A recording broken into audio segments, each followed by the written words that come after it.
Welcome to Piano Video Lessons Chording with Christmas. This is a lead sheet boot camp with a Christmas theme, and then this is lesson 3.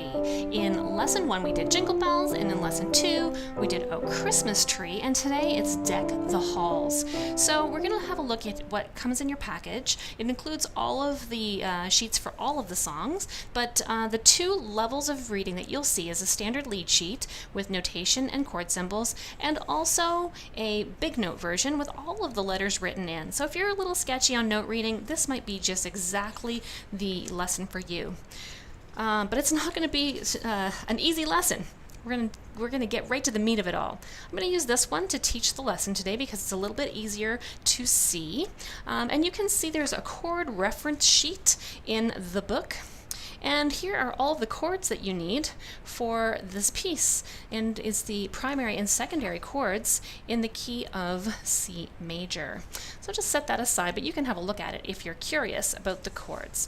Now, let's get going. You're also going to need two appendices, chord inversion voicings and chord arrangement patterns, as we get to the end of this lesson.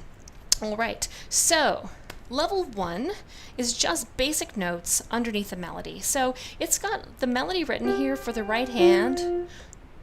I had a different song in my head, and I thought it sounded wrong, but we got it. So this is the melody in the right hand, and then you can see these letters up above. These are the chord symbols, and for now we're just going to play a single note for whatever letter that represents. So in this case we'll play a C if it says C, and we'll play a G if it says G7. Now on the next page we're also going to need to play A when it says AM and F. So we'll think about those, but we don't need them quite yet. So now melody in the right hand and just single notes in the left.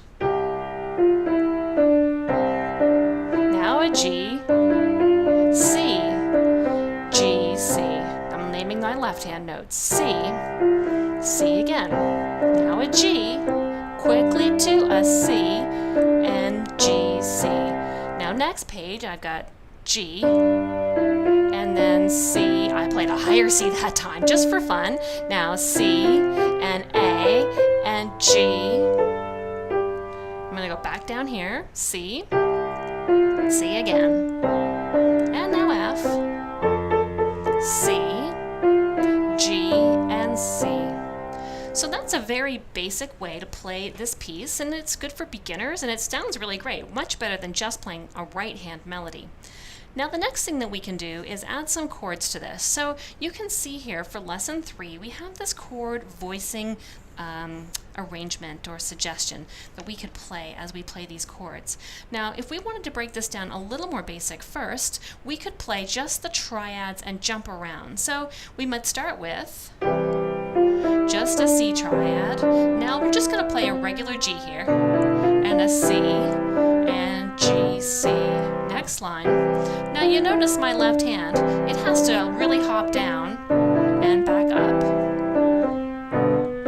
every time I change chords. Let's keep doing that on page 2. We'll have the G chord, then the C chord, and C, then A, and G. Oh, now since we're in the key of C, oops, C, we don't have any black keys in our chords.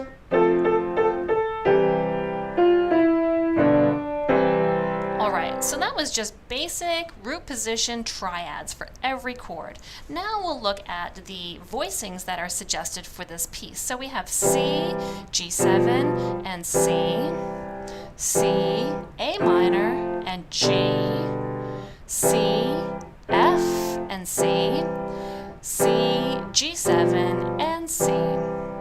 So practice that fourth line with just your left hand, getting used to those chord arrangements. I'll just leave this here for a second. We're going to need C, G7, C, which is written at the front and the end of the piece for this whole entire page. So I'm just going to play the first page for you. C is in root position, then G7 has this, be like Haley so what's a G7? Well, let's just have a look at this chord reference sheet that I referred to earlier, and you can see G7 is actually a 4-note chord. It's a G triad with an extra third on the top, and it takes us up to F. So that's a G7 chord. Now, if you want to know all kinds of things about chords, you can look at Chording Unit 2, and that's Unit 7 on the website, and there's all kinds of information about 7 chords and major 7 chords and minor 7 chords and slash chords, but that's not where we are right now.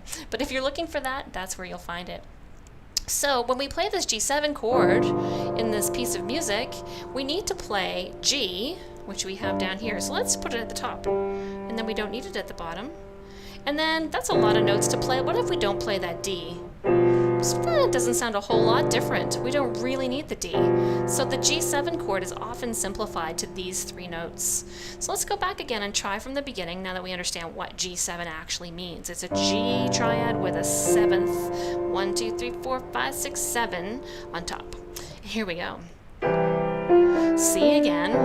Now G7, back to C. G7, C. C, triads, C, now here it comes, G7 and C, G7, C. Now I need to move my paper in order to do the next page. I'll just slide it this way, and we've got G7 to C to A minor, and so that's going to be something like along this line, C to A minor. So if we start the G7, then to C, now C to A minor, just move your thumb up to A, and then we have from A minor we have G, so everybody goes down 1. That's right here, C, A minor, G. Now it's like the beginning. And an F chord, so we're just going to open and close, and then G7, C. So it's important to practice this line of voicings in order to become comfortable with what the left hand needs to do in order to make this sound as full as it does. Now, moving on to level 3. Level 3 is going to be using some chord arrangement patterns. So we've done this in the other 2 pieces that we've learned so far in this unit, but you see what we were just doing is playing root position chords or chords in inversions. And we're not going to be using inversions at level 3. We might possibly play a quick G7 in inversion, but for these arrangement patterns, we always keep our root note on the bottom. So if it's a C chord, C is going to be the bottom note in any of these patterns. So this is a bottom, top pattern. We could play bottom, top, middle, top. We could play bottom, top, octave, top. Ooh, that's fun. You might want to practice that a little bit. Let's see what happens if we play it. Nice. Now for the G7, it gets a little tricky. We don't really have time for it. It's just 2 beats. So we might just play, and then we could do it again.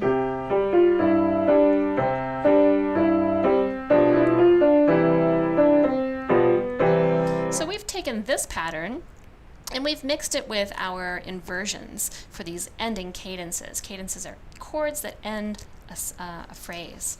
Now let's look on the next page here and see what we could do with this. One thing that we can do with this G7 is we can open it up like one of these patterns. So if we had a C on the bottom, C chord, C, G, C, or if we have a G7, G, D, and then instead of G on the top, we'd play an F on the top.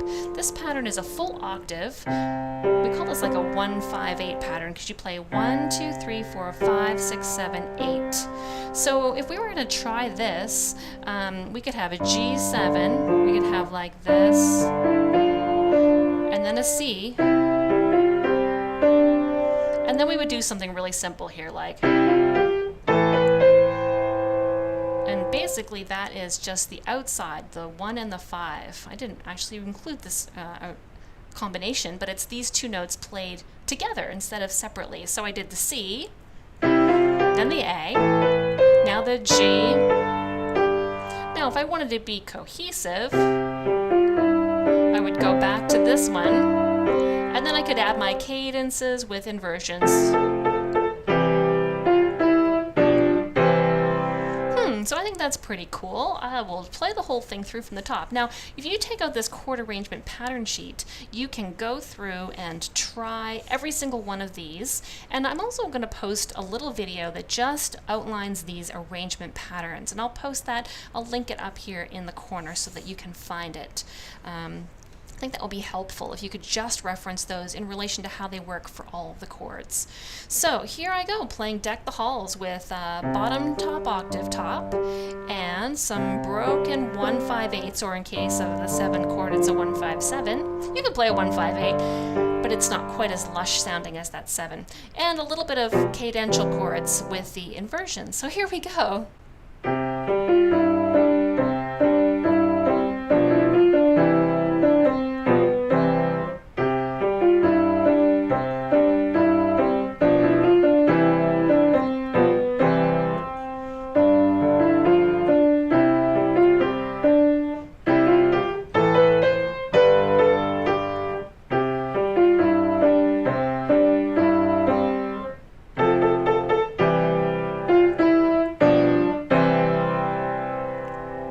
So come on, back in our next lesson where we're going to learn Joy to the World. And again, we'll learn it in 3 different levels of chord arrangements with lead sheets.